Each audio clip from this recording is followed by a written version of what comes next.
वास्तविक घटना से प्रेरित इस फिल्म की कहानी की शुरुआत होती है राजस्थान के एक छोटे से रेलवे स्टेशन से, जहां एक निर्धन मजदूर सी लगने वाली महिला झूंपा मियां मेल्जर अपनी 5 माह की बच्ची के साथ स्टेशन की बेंच पर सो रही है। उसी प्लेटफॉर्म पर परेशान हाल सा दिखने वाला गौतम अभिषेक बनर्जी अपने भाई रमन शुभम वर्धन को लेने आया है। रमन की फ्लाइट मिस हो गई, इसलिए वह ट्रेन से आ रहा है।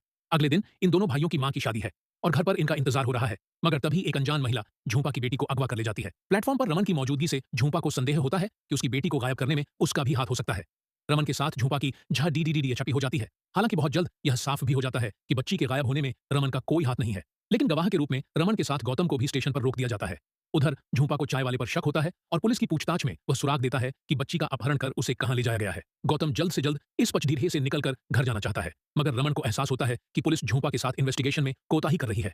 तब वह पुलिस के साथ जाकर बच्ची का पता लगाने का फैसला करता है, जिसके लिए गौतम बिल्कुल भी तैयार नहीं है। फिर रमन के आग्रह पर वह तैयार हो जाता है। अभी ये दोनों भाई झूंपा को अपनी गाड़ी में बैठाकर पुलिस के साथ गंतव्य पर पहुंच भी नहीं पाए थे कि उनकी गाड़ी और उन लोगों का वीडियो इस खबर के साथ वायरल हो जाता है कि यही तीनों बच्चा चोर हैं। स्थिति उस वक्त और भयावह हो जाती है जब गुस्साए भीड़ इनकी गाड़ी का पीछा करके मॉब लिंचिंग पर आमादा हो जाती है। क्या ये भीड़ से बच पाते हैं? क्या झूंपा को उसकी बच्ची का सुराग मिलता है?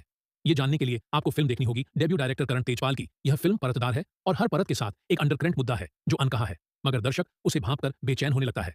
बच्ची के गायब हो जाने के साथ ही तनाव शुरू हो जाता है और जैसे जैसे कहानी आगे बढ़ती जाती है यह एक इमोशनल क्राइम थ्रिलर में तब्दील होने लगती है। निर्देशक ने झूंपा के किरदार के जरिए मार्मिकता से अमीरी और गरीबी के विभाजन को पेश किया है। इसी खूबी के साथ इंटरनेट पर फैली अफवाहों की भयावहता को भी दर्शाया है। फिल्म सामाजिक और न्याय व्यवस्था के साथ साथ नैतिकता पर भी सवाल करती है। अपनी दुधमुही बच्ची को पाने के लिए किसी भी हद तक जाने वाली झूंपा का चित्रण दिल चीर कर रख देता है। इसके बावजूद फिल्म ओवर द टॉप नहीं है। रात की अराजकता को निर्देशक एक लोकल स्टेशन और अंधेरे में लिपटे हुए रास्तों और जंगल से सेट कर देते हैं। फिल्म दो अलग वर्ग के लोगों को विश्वास और नैतिकता के धागे से जोड़ती है। हाँ, भीड़ का पीछा किए जाने वाले दृश्यों में दोहराव मालूम पड़ देता है। कई दृश्य रॉ हैं। सुष्मित नाथ का बैकग्राउंड स्कोर कहानी के अनुरूप है। ईशान घोष और सचिन एस पिल्लई का कैमरा वर्क कमाल का है।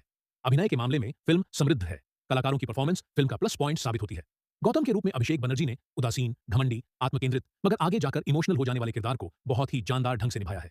अपने भाई गौतम की तुलना में रमन का किरदार शांत, सौम्य और सामाजिक विषमताओं को लेकर फिक्रमंद नजर आता है, जिसे शुभम वर्धन ने संयमित और प्रभावशाली ढंग से अदा किया है। इन दो दमदार मेल एक्टर्स के बीच मियां मेल्जर एक शक्ति स्वरूपा की तरह उभरती हैं।